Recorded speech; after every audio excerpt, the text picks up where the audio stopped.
ನಮಸ್ತೆ ವೀಕ್ಷಕರೇ, ನಾನು ನಿಮ್ಮ ಅಜಯ್ ಕುಮಾರ್. ಹಿಂದೂ ಭೀಷ್ಮ ನ್ಯೂಸ್ ಕನ್ನಡ ಚಾನೆಲ್ನ ವಿಶೇಷ ವರದಿಗೆ ಸ್ವಾಗತ. ಕರ್ನಾಟಕ ರಾಜ್ಯದ ಮಾನ್ಯ ಮುಖ್ಯಮಂತ್ರಿಗಳಿಗಿರ್ತಕ್ಕಂಥ ಶ್ರೀಯುತ ಡಿ.ಕೆ. ಶಿವಕುಮಾರ್ ಅವರು ತಮ್ಮ ಎಕ್ಸ್ ಖಾತೆಯಲ್ಲಿ ಹಂಚಿಕೊಂಡಿದ್ದಾರೆ.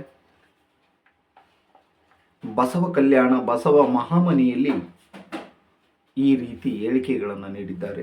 ಹೆಣ್ಣು ಎಂದರೆ ಭೂಮಿ, ಹೆಣ್ಣು ಅಂದರೆ ಧೈರ್ಯ, ಹೆಣ್ಣು ಅಂದರೆ ಭರವಸೆ, ಹೆಣ್ಣು ಎಂದರೆ ಶಕ್ತಿ, ಹೆಣ್ಣು ಅಂದರೆ ಈ ದೇಶದ ಬೆಳಕು.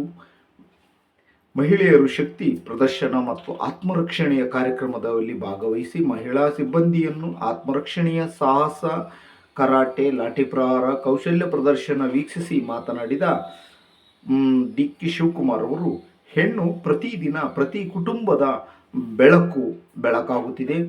ನಾರಿ ಶಕ್ತಿ ಈ ದೇಶದ ಶಕ್ತಿಯಾಗಿದೆ. ನಮ್ಮ ರಾಜ್ಯದಲ್ಲಿ ಮಹಿಳೆಯರ ಸುರಕ್ಷತೆಗಾಗಿ ನಾವು ನೂತನವಾಗಿ ಒಂದು ಅಕ್ಕಪಡೆಯನ್ನು ತಯಾರಾಗಿದೆ. ಈ ಅಕ್ಕಪಡೆಯು ಸೇರುವಂಥ ಮಹಿಳೆಯರಿಗೆ ಸಲ್ಲಿಸುತ್ತೇನೆ. ಹೃದಯಪೂರ್ವಕವಾದ ಅಭಿನಂದನೆಗಳನ್ನು ನಾನು ಸಲ್ಲಿಸುತ್ತೇನೆ. ನಿಮ್ಮ ಹೋರಾಟ, ನಿಮ್ಮ ಶ್ರಮ, ನಿಮ್ಮ ಶಕ್ತಿ, ನಿಮ್ಮ ಧೈರ್ಯ, ನಿಮ್ಮ ಸಾಹಸ ಎಲ್ಲದಕ್ಕೂ ಫಲ ಸಿಗುತ್ತದೆ.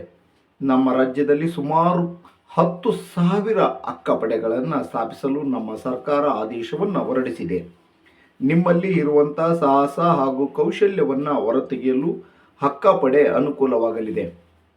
ಈ ಸಂದರ್ಭದಲ್ಲಿ ರಾಜ್ಯದ ಮುಖ್ಯಮಂತ್ರಿಗಳಾಗಿರ್ತಕ್ಕಂಥ ಶ್ರೀಯುತ ಡಿ.ಕೆ. ಶಿವಕುಮಾರ್ ಹಾಗೂ ಉಪಮುಖ್ಯಮಂತ್ರಿಗಳಾಗಿರ್ತಕ್ಕಂಥ ಶ್ರೀಯುತ ಡಾಕ್ಟರ್ ಪರಮೇಶ್ವರ್, ಉಪಮುಖ್ಯಮಂತ್ರಿಗಳಾಗಿರ್ತಕ್ಕಂಥ ಶ್ರೀಯುತ ಡಾಕ್ಟರ್ ಪರಮೇಶ್ವರ್, ಸಚಿವರಾಗಿರ್ತಕ್ಕಂಥ ಈಶ್ವರ್ ಖಂಡ್ರೆ, ಶರಣು ಪ್ರಕಾಶ್ ಪಾಟೀಲ್ ಹಾಗೂ ಶಾಸಕರಾಗಿರ್ತಕ್ಕಂಥ ರಹೀಂ ಖಾನ್ ಹಾಗೂ ಸಂಸದರಾಗಿರ್ತಕ್ಕಂಥ ಸಾಗರ್ ಖಂಡ್ರೆ, ಅನೇಕ ನಾಯಕರುಗಳು, ಮುಖಂಡರುಗಳು ಈ ಒಂದು ಕಾರ್ಯಕ್ರಮದಲ್ಲಿ ಭಾಗಿಯಾಗಿದ್ದರು ಎಂದು ಉಪಸ್ಥಿತರಿದ್ದರು.